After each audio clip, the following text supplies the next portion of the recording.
सुनील जी खाटी बिहारी शुद्ध भारतीय पहुंच गया। अरे यार अब तक सब्सक्राइब नहीं किया मेरे चैनल को। अरे रजेशवा सब्सक्राइब किया, गणेशवा सब्सक्राइब किया, आरतिया सब्सक्राइब। अपना चैनल है सुनील जी खाटी बिहारी का। ऑल इंडिया के जितने भी छात्र हो, चाहे और स्पेशली बिहार के छात्र जो 10वीं कक्षा में अध्ययनरत हो, उनके लिए लाजवाब चैप्टर आपको लेकर के मैं हाजिर हूं। 10वीं 12वीं और बाद में मैं कंपटीशन का एक से एक आपको लेक्चर प्रस्तुत करूंगा। बिल्कुल फ्री है, कोई शुल्क नहीं है। आप कहीं से बिहार का 38 जिला से हो या भारत के भी स्टूडेंट हो तो आपके लिए उपयोगी होगा। नाउ सुनील जी बिहारी केवल इस बार चैप्टर का नाम है जैव प्रक्रम। क्या नाम है? जैव प्रक्रम। भाई जिंदगी जीने के लिए जिस प्रक्रिया की जरूरत होती है उसके बारे में अध्ययन करेंगे। अत्यंत ही महत्वपूर्ण है। मैं इसको 2 अथवा 3 पार्ट में आपको बतलाऊंगा और ये बिल्कुल टेप हो जाएगा। जब तक आप कब्र पर नहीं पहुंचोगे तब तक भूलोगे नहीं। शुरुआत में करता हूं भैया। तो इसको देखिए कि सजीव की संरचना, जितने भी लिविंग ऑर्गेनिज्म हैं, इनकी संरचना सुगठित होती है, एकदम सुसंगठित होती है। उनको सांस लेना पड़ता है, या फिर मान लीजिए कि उनका देखिएगा त्वचा होगा, ऐसा होगा संरचना कि उनकी बिल्कुल सुगठित होगी। चाहे पाचन तंत्र हो, चाहे उत्सर्जन तंत्र हो, चाहे श्वसन तंत्र हो, वो सुगठित होती है। तो उसमें प्रायः हम लोग देखते हैं कि सजीव में उत्तक होता है। उत्तक और उत्तक जो है ये कोशिका से बनी होती है। कोशिका में छोटे छोटे आपको घटक होते हैं, जैसे बहुत सारे घटक होते हैं जिसको हम लोग कहते हैं कि लाइसोजोम हुआ, जैसे आप कोशिका में चले आइए, राइबोसोम हो गया, गोल्गी बॉडी हुआ। मनुष्य के ही कोशिका में जो आप देखते हैं ये सब अलग अलग घटक होते हैं। तो घटक होते हैं, जैसे हमने मनुष्य को आपको कोशिका में घटक बतलाया, तो उसी तरह अब सजीव में क्या है कि इस संगठित होता है। संगठित मीन्स की एकदम अरेंज्ड होगा और फिर सुव्यवस्थित होगा, अच्छा ढंग से वो कि इस जगह वो होगा, उस जगह वो होगा।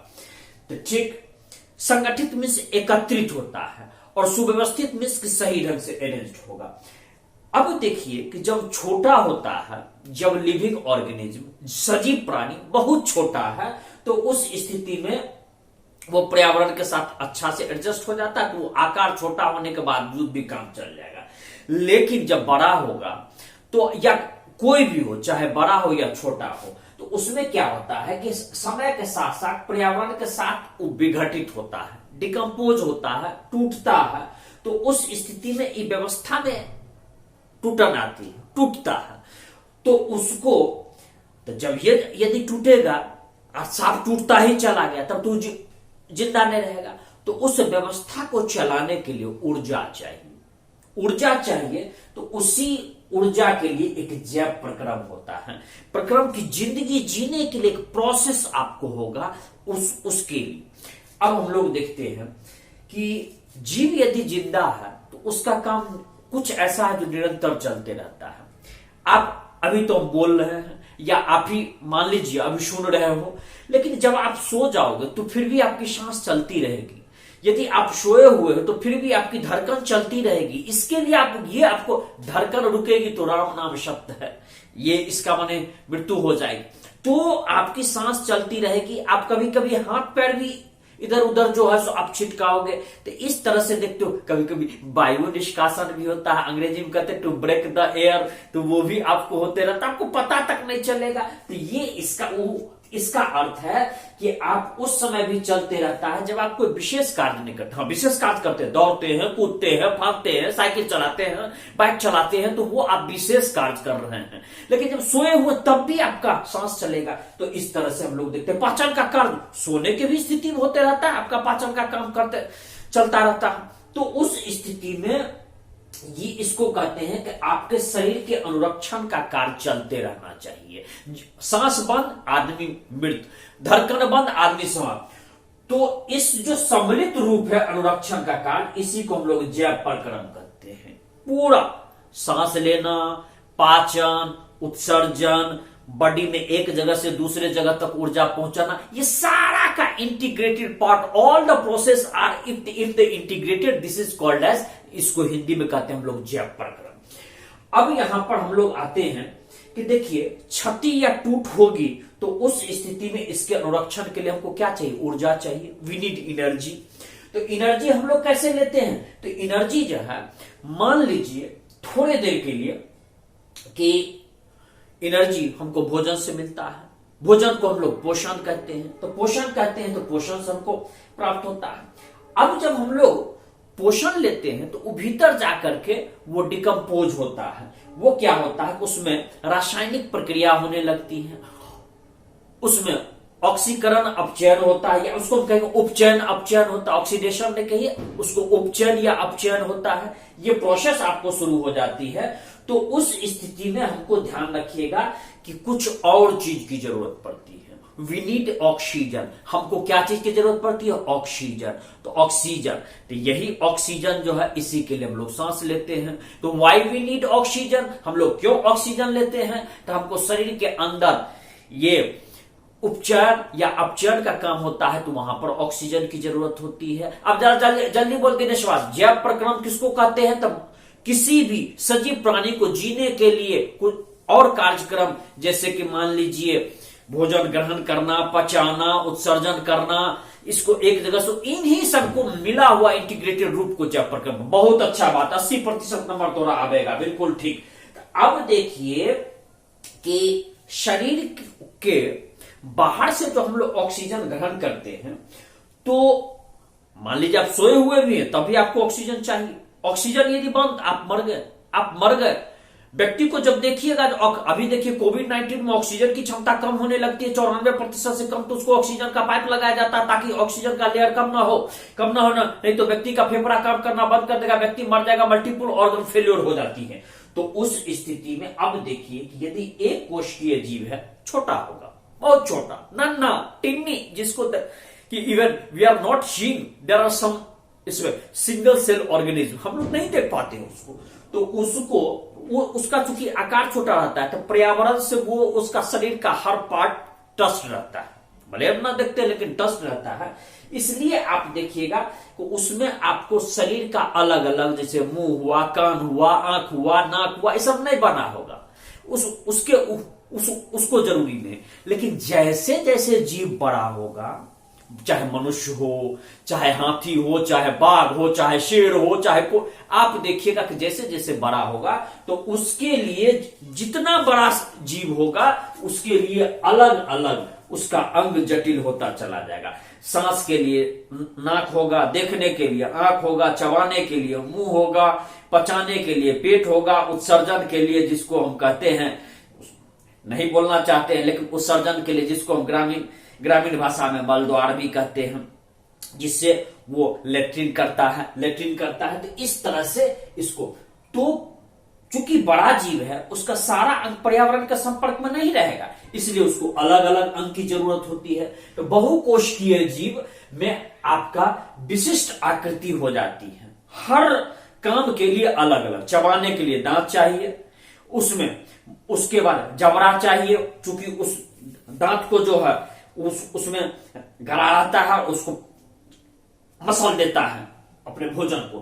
तो भोजन और ऑक्सीजन एक, इसमें देखिए कि चाहे कोई भी हो, बड़ा जीव है, तो भोजन और ऑक्सीजन को एक स्थान से दूसरे स्थान तक ले जाने के लिए एक वहन तंत्र की जरूरत होती है। जैसे मनुष्य में ब्लड है, आप देखिएगा कि जानवर में भी ब्लड होता है। एक स्थान से दूसरे जगह तक आपने भोजन लिया और ऑक्सीजन, इनको जो है ये भेजता है। तो ये अब देखिए कि जैसे रासायनिक अभिक्रिया होती है, तो इसमें जनरली हम दो का प्रयोग करते हैं, एक है कार्बन स्रोत और दूसरा है ऑक्सीजन।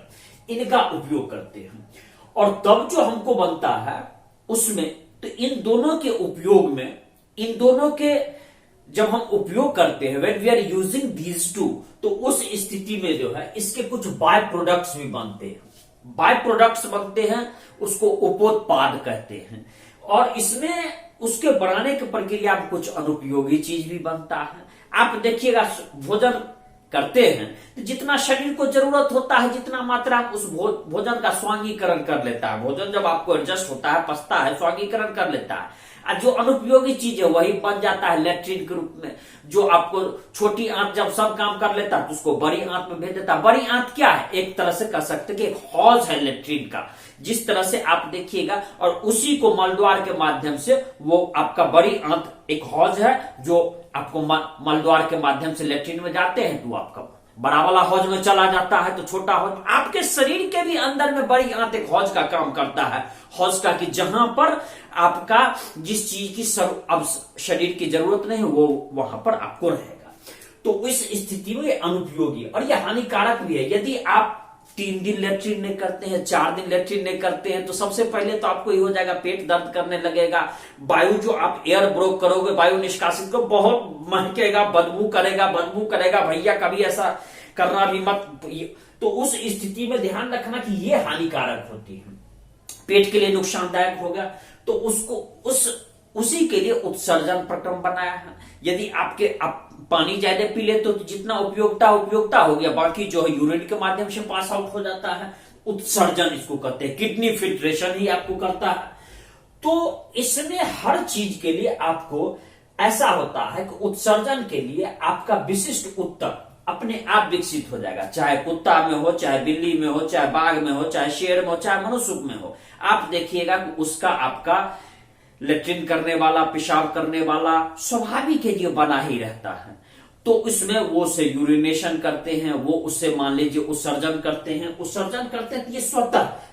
अब इसके बाद देखिए कि जैसे भोजन किया तो उससे जब भीतर में उसमें केमिकल प्रोसेस से वो स्वांगीकरण के लायक बनता है, तो उस स्थिति में एक परिवहन तंत्र चाहिए जो आपको सही जगह पर उस ऊर्जा को पहुंचाए। तो ऊर्जा को पहुंचाए तो इसमें, और जब आपका मान लीजिए ऊर्जा को पहुंचाने के बाद जो सुपरफ्लुअस चीज बच गया वो आपको उत्सर्जन के तंत्र से बाहर निकलता है। अब आइए, जीवन के अनुरक्षण के लिए आवश्यक क्या क्या चीज है, what are the needs for the just, इसमें आप कह सकते हैं कि जीवन को आगे बढ़ाने के लिए। तो पहला तो आपको चाहिए पोषण, भोजन कि देखिए भोजन से हमको ऊर्जा मिलती है। भोजन से क्या मिलता है? ऊर्जा, एनर्जी मिलती है, ताकत मिलती है। आप भोजन 5 दिन न करोगे आप कमजोर हो जाओगे। आप एक दिन 24 घंटा भोजन न करोगे कमजोर हो जाओगे। 72 घंटा भोजन न करोगे बहुत कमजोर हो जाओगे। 10 से 15 दिन भोजन न करोगे मृत्यु के निकट पहुंच जाओगे। तो इसमें वृद्धि, विकास और प्रोटीन संश्लेषण, इन सब का वृद्धि मीन्स की आपका जो शरीर बढ़ रहा है, आपका उसमें विकास, आपकी जो डेवलपमेंट हो रही है, इन सब के लिए भोजन की जरूरत होती है। तो जो पदार्थ हम बाहर से लेते हैं वही भोजन कहलाता है।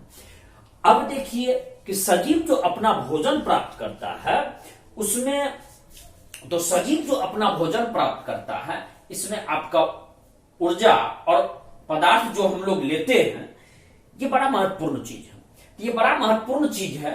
तो इसमें अब देखिए कि यदि कोई स्वपोषी है या पेड़ पौधा है तो वो आपका, या मान लीजिए हरा पौधा है या जीवाणु है, तो वो आपको अलग विधि से उसको प्राप्त करता है।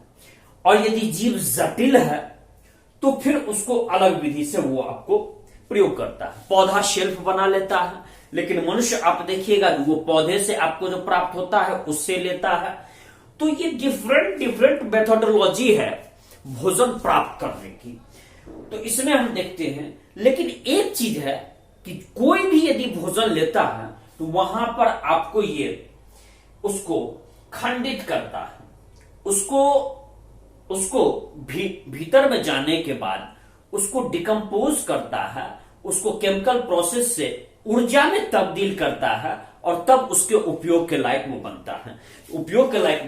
अब यहां पर हम लोग देखना चाहते हैं ताकि वो इसको कहते हैं कि उपयोग के लायक हो और वृद्धि में उसको प्रयुक्त कर सके, और हिंदी में कहते हैं समाक्षरण, कि इसको सही ढंग से एडजस्टमेंट के लायक होता है। तो उसके लिए कुछ शरीर के अंदर जीव जैव उत्प्रेरक होते हैं। अंग्रेजी में we are saying it as enzyme. उसको हम अंग्रेजी में क्या कहते हैं? एंजाइम। जल्दी बोल रमेश, क्या कहते हैं जो आपको उत्प्रेरक का काम करता है? जैसे कि मान लीजिए किसी चीज को खंडित करने में वो आपको मदद करता है तो उसको एंजाइम कहते हैं। आप देखिएगा यदि आपको कब्जियत हो जाएगा, पेट खराब हो जाएगा, तो डॉक्टर आपको एंजाइम देगा, that gives the support for the decomposition of your, आपका ध्यान रखिएगा, फूड। तो ये अब इससे हम लोग आगे निकलते हैं। जब विषम पोषी होगा, इसमें आप देखिए विषमपोषी मीन्स क्या? स्वपोषी, जो अपना खाना स्वयं ना बनावे, दूसरे के भोजन पर निर्भर है या दूसरे पर निर्भर करे। जैसे मनुष्य आप देखिएगा, उसको चाहे अन्न मिले या मांसाहारी हो या शाकाहारी हो, उसको दूसरे से जो प्राप्त करना है, तो उस स्थिति में प्रत्यक्ष या परोक्ष रूप से, डायरेक्ट या इनडायरेक्ट, ये आपको स्वपोषी पर आश्रित होता है।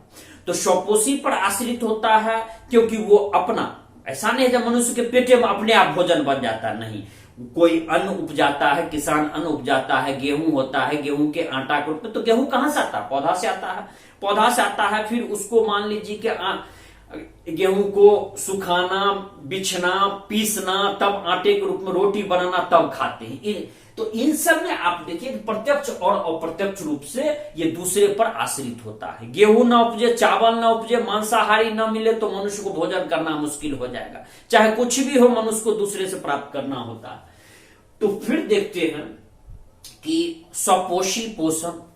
तो स्वपोषी पोषण में क्या है कि जैसे पौधा हुआ, इसके पास एक प्रकाश संश्लेषण की विधि होती है। क्या आप किसी पेड़ को रोटी खिलाते हैं? नहीं।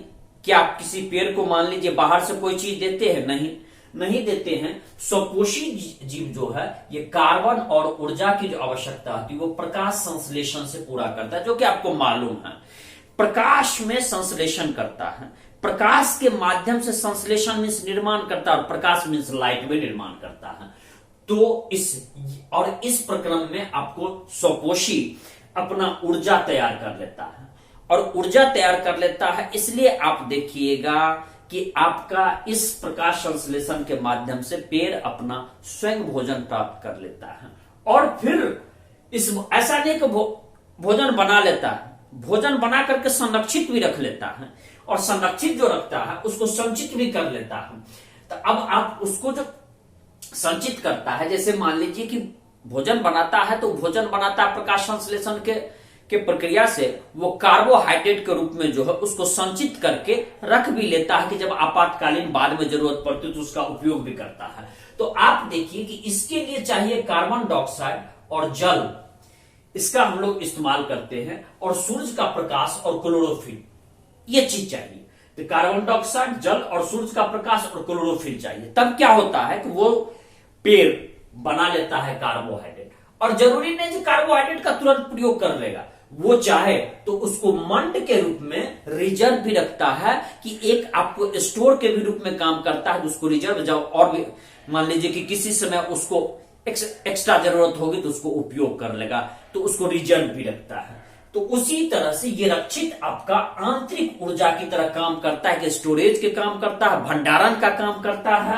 तो इसका मन, तो यदि हम पूछे कि क्या पेड़ प्रकाश संश्लेषण के माध्यम से यदि कार्बोहाइड्रेट बनाता है तो उसी समय उपयोग कर लेता है? Then no no no no, जल्दी बोलतिया, तोरे से पूछ रहे, मारेंगे 10 दिन नहीं, हाँ ठीक, तुरंत उपयोग नहीं भी कर सकता, इसका बाद में भी उपयोग कर सकता है, उसको संचित भी रख सकता है, मंड के रूप में संचित रखता है। बिल्कुल ठीक है। अब इसी तरह से आप आइए कि आप देखिएगा कि मनुष्य के भी अंदर जो है, जो भोजन मान लीजिए पचता है, जो भोजन ऊर्जा के रूप में, तो उसको ग्लाइकोजेन के रूप में संरक्षित रखा जा सकता है। मनुष्य भी संरक्षित रख लेता है, कि जैसे अभी आप किए तो वो अपना पच रहा है, रात में खाए 8 बजे वो अपना सारा रात इस्तेमाल हुआ, यहां तक कि 24 घंटा भी आप उसका धीमा धीमा उपयोग होते रहता है। ऐसा नहीं जो 24 घंटा आदमी भूखा रहा तो डेथ ही कर जाता है, नहीं। तो इसका जो सूत्र है कि 6CO2 12H2O, की कार्बन डाइऑक्साइड का 6 अणु और इसमें जल का 12 अणु, क्लोरोफिल और सूरज के प्रकाश में C6H12O6, यही है आपका कार्बोहाइड्रेट। क्या है कार्बोहाइड्रेट का? तो C6H12O6, इसका सूत्र जल्दी बोल रहा बस, कार्बोहाइड्रेट का सूत्र की हो C6H12O6 का होता रहो कार्बोहाइड्रेट सूत्र, जल्दी बोला कर ले, तोरे से पूछा था नहीं। हाँ, तो C6H12O6, और यहां पर 6O2 और 6H2O बनता है। अब ये जो बनने की प्रक्रिया है, इसमें एक बात और ध्यान रखिएगा, please do keep in your mind, कि ये जो आपका है, इसमें आपको 3 घटनाएं होती। एक होती है कि क्लोरोफिल द्वारा प्रकाश ऊर्जा को अवशोषण किया जाता है, प्रकाश ऊर्जा का अवशोषण किया जाता है, और दूसरा आपको है कि प्रकाश ऊर्जा को रासायनिक ऊर्जा में तब्दील की जाती है, बदली जाती है, और तीसरा है आपका कि कार्बन डाइऑक्साइड का कार्बोहाइड्रेट के रूप में अपचयन होता है। लेकिन ये आपका 3 प्रोसेस है। पहला प्रोसेस क्या हुआ, तो क्लोरोफिल द्वारा प्रकाश ऊर्जा का इस अवशोषण करता है। दूसरा क्या हुआ, तो प्रकाश ऊर्जा रासायनिक ऊर्जा में उसको रूपांतरित करता है या उसको चेंज करता है। और तीसरा हो गया कि कार्बन डाइऑक्साइड का कार्बोहाइड्रेट के रूप में अपचयन करता है। लेकिन एक बात और ध्यान रखना कि ये तीनों प्रोसेस जरूरी नहीं एक के बाद दूसरा होगा, माने कि ये प्रोसेस आपको एक साथ भी हो सकता है, आगे पीछे भी हो सकता है। तो यही आपका है कि इसमें तो आपने देखा कि आपका जैव प्रक्रम, अभी इस शॉर्ट फॉर्म में हम इतना ही आपको बता सकते हैं कि जैव प्रक्रम जीने के लिए जिन चीज की जरूरत है, चाहे भोजन हो, चाहे आपको उसका पचाना हो, चाहे स्वांगीकरण हो, चाहे श्वास लेना हो, चाहे उत्सर्जन या जो चीज आपका नहीं जरूरत है, जैसे आपको मान लीजिए जरूरत पेशाब की ज्यादा होती है तो उसको जरूरत नहीं है तो बाहर निकाल देते हैं, आप शौच बाहर निकाल देते हैं, नाक में यदि मल है जिसको नेटा भी कहते हैं उसको बाहर निकाल देते हैं, कान का मान लीजिए जिसको ग्रामीण भाषा में गुज्जू कहते हैं उसको निकाल देते हैं, आंख का कांची की जरूरत नहीं उसको निकाल देते हैं। उसका माने क्या, उसको उन सब की जरूरत नहीं है। दीज आर द, इसमें ध्यान रखिएगा कि सुपरफ्लुअस आइटम आप उसको हटा देते। तो उत्सर्जन की प्रक्रिया, इन सारे प्रक्रिया एक को जीने के लिए जरूरत है, उसी को हम लोग कहते हैं जैव प्रक्रम। तो अभी इतना ही तक। अरे भैया अब मैं समाप्त कर रहा हूं, फिर दूसरे भाग में बहुत जल्दी मिलूंगा। और अरे भैया जल्दी से सब्सक्राइब कर और लाइक कर, अपने मित्रों को बता। और सुनी जी खाटी बिहारी ऐसी विदा, जय बिहार जय भारत।